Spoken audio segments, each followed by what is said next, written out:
Nếu là hoa, hãy là hoa hướng dương. Nếu là chim, hãy là chim bồ câu trắng. Nếu là đá, hãy là đá kim cương. Nếu là người, hãy là người cộng sản.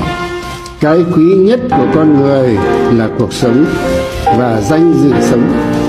Bởi vì đời người chỉ sống có một lần, phải sống sao cho khỏi xót xa ân hận vì những năm tháng đã sống hoài, sống phí, để khỏi hổ thẹn vì những việc làm ti tiện, đớn hèn bị mọi người khinh bỉ.